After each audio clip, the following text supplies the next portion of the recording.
नमस्कार दोस्तों, आप सभी लोगों का फिर से स्वागत है मेरे चैनल पर। तो लास्ट लेक्चर में जैसे मैंने आपको बताया कि फाइनाइट लेंथ अगर आपके पास लाइन चार्ज डिस्ट्रीब्यूशन है तो उसके लिए आप इलेक्ट्रिक फील्ड एक पार्टिकुलर पॉइंट में P जो उसके मिड पॉइंट से परपेंडिकुलर डिस्टेंस D पर है तो उस पर आप कैसे इलेक्ट्रिक फील्ड कैलकुलेट करेंगे। तो आज इस लेक्चर में हम बात करेंगे कि इनफाइनिट लेंथ अगर आपके पास हो लाइन चार्ज डिस्ट्रीब्यूशन तो उस केस में आप कैसे इलेक्ट्रिक फील्ड कैलकुलेट करेंगे। ठीक है, तो चलिए शुरू करते हैं। तो यहाँ पे देखिए क्वेश्चन ये है कि find the electric field at a point P which is at a distance D from the infinite length line carrying uniform charge density lambda. ठीक है, तो इसको भी हम वैसे ही डील करेंगे लास्ट लेक्चर में जैसे हमने फाइनाइट लेंथ लाइन के लिए किया था। तो इस केस में क्या है, वही हमारा प्रोसीड्यूर रहेगा जैसे हम कंटिन्यूअस डिस्ट्रीब्यूशन के लिए जैसे हम इलेक्ट्रिक फील्ड कैलकुलेट करते हैं सेम प्रोसीड्यूर में हम जाएंगे कि अगर आपके पास, तो सबसे पहले ये मैंने इन्फिनिट लेंथ यहाँ पे एरो दिया है, दिस मीन्स मेरा लाइन गोज टू यहाँ पे प्लस इन्फिनिटी और इस केस में माइनस इन्फिनिटी। तो इस एक्सिस को मैंने पकड़ लिया है एक्स एक्सिस और सपोज यहाँ पे एक पॉइंट P है। अब इन्फिनिट लेंथ लाइन के लिए कोई मिड पॉइंट जैसा कुछ नहीं होता, क्योंकि आप इन्फिनिट लेंथ लाइन के लिए अगर आप लाइन का एंड पॉइंट अगर आप डिसाइड कर सकते हैं तभी आप लाइन के मिड पॉइंट लेकर आप बात कर सकते हैं। सिंस यहाँ पे मैं एंड पॉइंट मैं डिसाइड नहीं कर पाऊंगा कि लाइन कहाँ पे खत्म होगा, क्योंकि लाइन कभी खत्म नहीं होने वाली, तो उस केस में मिड पॉइंट बोल के कोई कॉन्सेप्ट यहाँ पे नहीं है। तो यहाँ पे सोच लीजिए ये पॉइंट P है और सपोज ये पॉइंट P यहाँ से मैंने परपेंडिकुलर डिस्टेंस ड्रॉ कर लिया, दैट इज ये एक्सिस मैंने पकड़ लिया Z एक्सिस और suppose this point P is at a distance D from the line perpendicularly this point P is at a distance D from the line. अब इस case में हमें इलेक्ट्रिक फील्ड कैलकुलेट करना है जैसे लास्ट लेक्चर हमने किया था। और ये लाइन जैसे लास्ट लेक्चर हमने किया कि इस लाइन पर हमारा charge is uniformly distributed, that means हमारा जो चार्ज डेंसिटी है लैम्डा दैट इज कांस्टेंट। ठीक है, तो इस केस में हम क्या करेंगे, स्मॉल सेम इस लाइन को हम पार्टीशन करेंगे into number of small small segment और हर एक सेगमेंट में जो चार्ज है उसके लिए हम इलेक्ट्रिक फील्ड कैलकुलेट करेंगे एंड देन हम यूजिंग सुपरपोजिशन हम हर एक इलेक्ट्रिक फील्ड को हम वेक्टोरियली ऐड करेंगे and that will result into an integral. उसके बाद हम इंटीग्रेशन सॉल्व करेंगे। तो चलिए शुरू करते हैं। तो लास्ट लेक्चर की तरह कि सपोज ये लेंथ है DL, यहाँ से इस पॉइंट पर हमने ये ड्रॉ कर लिया इसके मिड पॉइंट से कि ये DL और यहाँ पे DL का जो पोजीशन वेक्टर सपोज ये x और इस पॉइंट का पोजीशन वेक्टर हमने चूज किया है DZ कैप। ठीक है, D हो गया ये इस पॉइंट का यहाँ पे जो लेंथ है इसका मैग्नीट्यूड और Z cap indicates the unit vector along the Z axis. तो सेम कि इस DL लेंथ में जो चार्ज है DQ, ठीक है, यहाँ पे हम DL को DX लिखेंगे। ठीक है, यहाँ पे जो चार्ज है DQ उसके लिए इलेक्ट्रिक फील्ड क्या है, DQ by 4 pi epsilon 0 R square R vector. ये हो गया इस DL में जो चार्ज है DQ उसके लिए इलेक्ट्रिक फील्ड। अब पूरा लाइन के लिए हम अगर इलेक्ट्रिक फील्ड कैलकुलेट करेंगे जो कि लास्ट लेक्चर में हमने देखा था, वहाँ पे हमने इंटीग्रेशन किया था फ्रॉम -L टू L। अब यहाँ पे हम क्या करेंगे, इंटीग्रेशन परफॉर्म करेंगे from minus infinity to plus infinity. ठीक है, जो हमारा टोटल इलेक्ट्रिक फील्ड प्रोवाइड करेगा। ठीक है, तो चलिए इस इंटीग्रेशन को हम सॉल्व करते हैं। और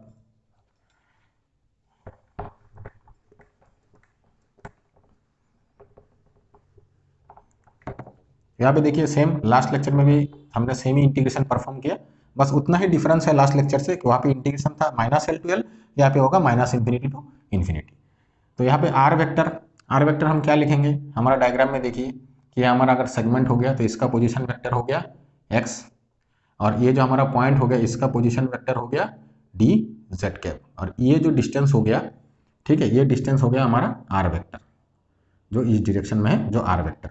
अब आर वेक्टर क्या है, हमेशा मैं आपको बताता हूँ कि R vector means observation point का पोजीशन वेक्टर से आपको सेपरेट करना है सोर्स का जो पोजीशन वेक्टर है। तो यहाँ पे क्या हो जाएगा, R vector will be DZ cap minus x vector. ठीक है, और इसको भी आप लिख सकते हैं, ये जो हमने x वेक्टर लिखा है तो इसको अगर हम ऐसे लिखें कि x यूनिट वेक्टर। ठीक है, यहाँ पे x हो गया ये जो डिस्टेंस है और x कैप हो गया कि ये हो गया unit vector along the positive x axis. अब हमें चाहिए आर वेक्टर, उसके बाद हमें क्या चाहिए, मैग्नीट्यूड ऑफ आर वेक्टर, जिसे हम सिंपली लिखते हैं r, it will become √/d² plus x square. Then हम उस इंटीग्रेशन में पुट करेंगे। हमारा इंटीग्रेशन क्या था, हमारा electric field that will be integration minus infinity to infinity, और डी क्यू का हम क्या लिख सकते हैं, सिंस हमें पता है कि हमारा यूनिफॉर्म चार्ज डेंसिटी यहाँ पे लैम्डा है, तो डीएल सेगमेंट में कितना अमाउंट ऑफ चार्ज रहेगा, that will B lambda into DL. और सिंस इस डीएल को हम डीएक्स लिख रहे हैं क्योंकि हमारा इस लेंथ हमने इस एक्सिस को एक्स एक्सिस पकड़ रखा है, तो हम लिख सकते हैं lambda dx. That much amount of charge will be present in this small dx amount of segment. यहाँ पे हम लिखेंगे lambda dx R cap by 4 pi epsilon 0 R square. अब इस यूनिट वेक्टर को लास्ट लेक्चर में जैसे हमने इस यूनिट वेक्टर को भी हमने लिखा था कि आर कैप हम लिख सकते हैं आर वेक्टर बाई आर। यहाँ पे हम यूनिट वेक्टर को भी रिप्लेस करेंगे R vector, then it will become Q. ठीक है, और उसके बाद हम आर वेक्टर आर की वैल्यूज हम यहाँ पे रिप्लेस करेंगे, तो अल्टीमेटली क्या आएगा, minus infinity to infinity lambda D x, R vector हो गया हमारा क्या, D Z cap minus x x cap, और यहाँ पे हो गया 4 पाई एप्सिलॉन 0।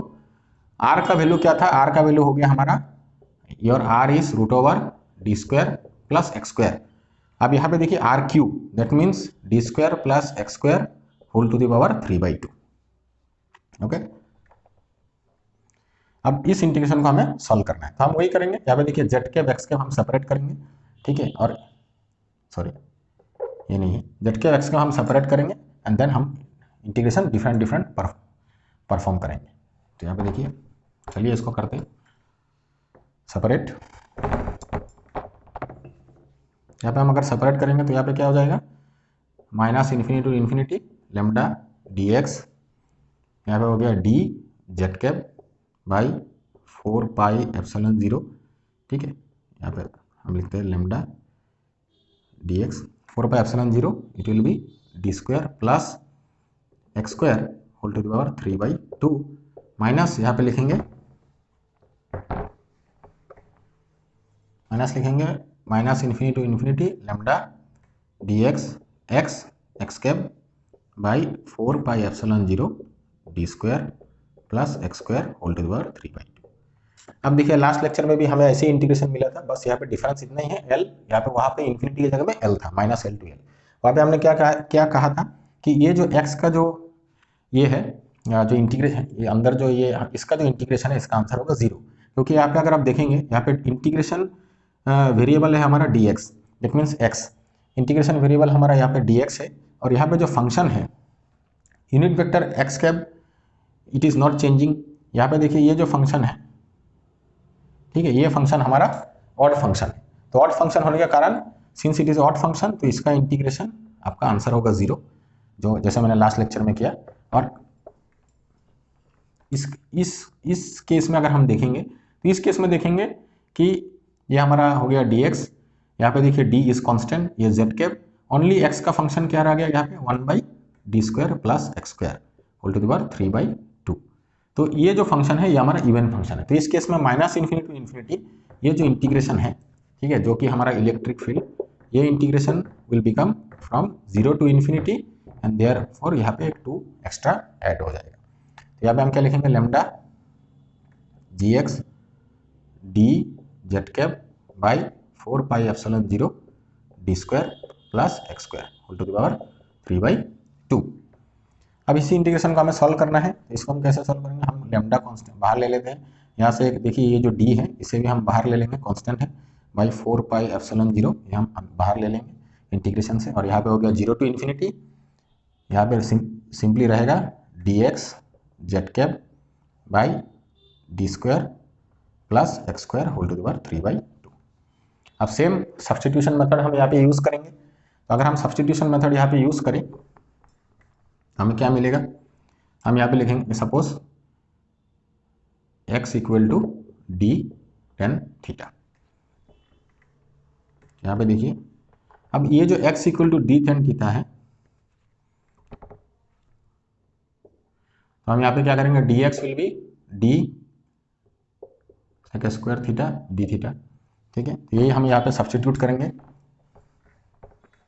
देन हमें यहाँ पे क्या मिलेगा, electric field E it will be 2 lambda D by 4 pi epsilon 0। और लेटर ऑन मैं अभी लिमिट के बारे में बात नहीं करता, मैं आपको बताऊंगा लिमिट क्या होगा।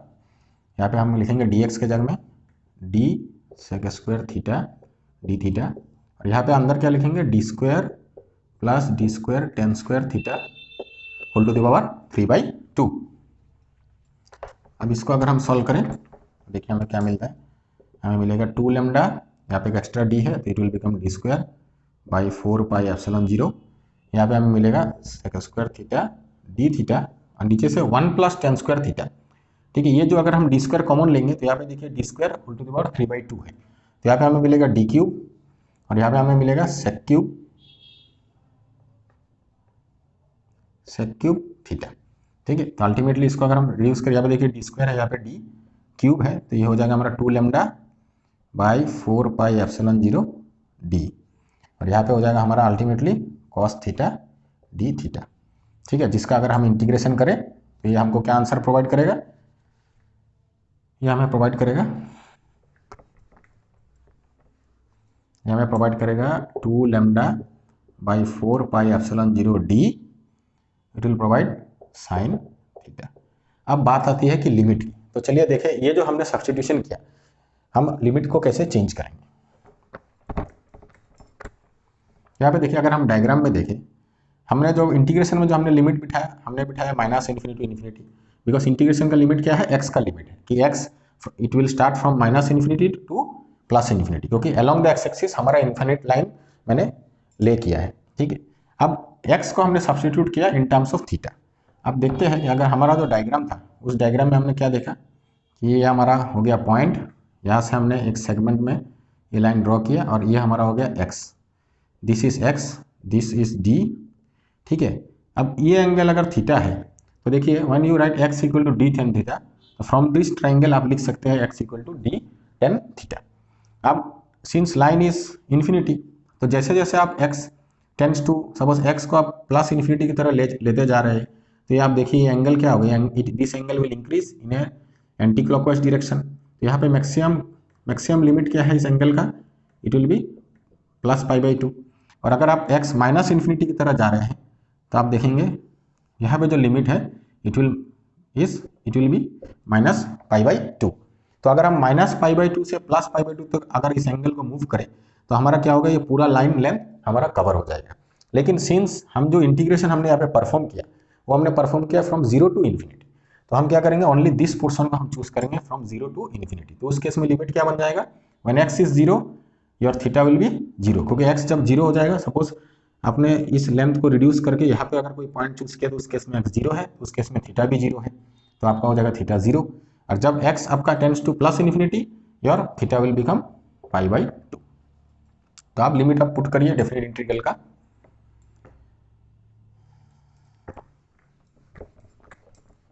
उस केस में आपको क्या मिलेगा, it will simply 2 lambda 4 pi epsilon 0 d sine 90 degree is 1 और sine 0 is 0, it will be into 1, answer will be this.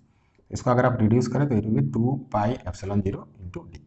और यहाँ पे एक चीज़ मैं भूल गया लिखना, यहाँ पे हो जाएगा जेड के यूनिट वेक्टर। ठीक है, दैट मीन्स इलेक्ट्रिक फील्ड जो है, total electric field because of infinite line, ठीक है, कोई भी पार्टिकुलर पॉइंट आप यहाँ पे पी चूज करिए, तो इलेक्ट्रिक फील्ड आपका क्या होगा, always it is at a perpendicular. Electric field का डायरेक्शन होगा कि अलोंग द परपेंडिकुलर डायरेक्शन, मतलब इस पॉइंट से आप परपेंडिकुलर ड्रॉ करिए इस लाइन के ऊपर, उस डायरेक्शन पे आपका इलेक्ट्रिक फील्ड होगा। और इलेक्ट्रिक फील्ड का मैग्नीट्यूड क्या होगा, इट डिपेंड्स ऑन आपका charge density, it depends on the distance, कि आप जैसे जैसे जितना दूर जाएंगे it will fall with proportionally inversely proportional to 1/d। ठीक है, अब ये जो सॉल्यूशन है ये हमने जैसे हमने सीखा वैसे ही हमने सॉल्यूशन किया। अब इसको आप एक और तरीके से भी सॉल्व कर सकते हैं। ठीक है, अगर आपको फाइनाइट लेंथ लाइन का अगर आपको फॉर्मूला पता है, जैसे लास्ट लेक्चर में हमने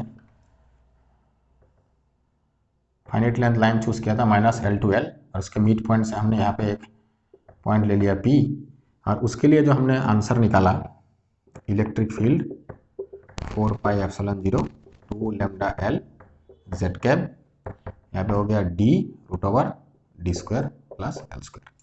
ठीक है, तो यहाँ पे भी देखिए ये हमारा फाइनाइट लेंथ के लिए जो हमारा इलेक्ट्रिक फील्ड था, इस केस में अगर हम L tends to infinity put करें लिमिट, तो इस केस में देखिए क्या हो जाएगा।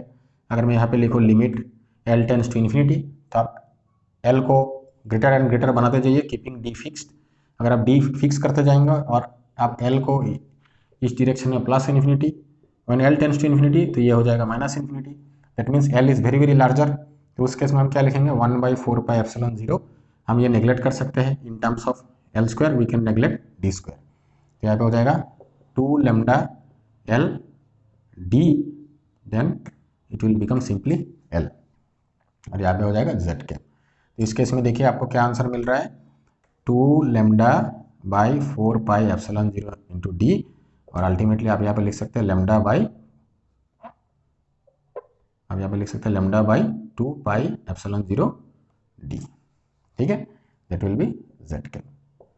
ठीक, तो देखिए आप डायरेक्टली अगर करेंगे तो उसमें भी आपको सेम आंसर प्रोवाइड हो रहा है, और आप अगर फाइनाइट लेंथ के लिए अगर आप जानते हैं तो उसमें सिंपली आप अगर limit L tends to infinity put करेंगे then also you will get the same answer.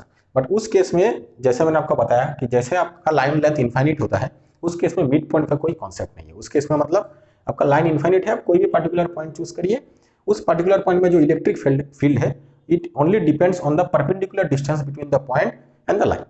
ठीक है, तो ये हमारा आंसर हो गया। ये दूसरे तरीके से हम निकल सकते हैं कि आपको ऑलरेडी एक तरीका पता है, आपने कैलकुलेट किया है फाइनाइट लेंथ लाइन के लिए, तो आपको दोबारा क्यों परिश्रम करना, वहाँ पे सिंपल से आप L tends to infinity put करिए, you will get the answer.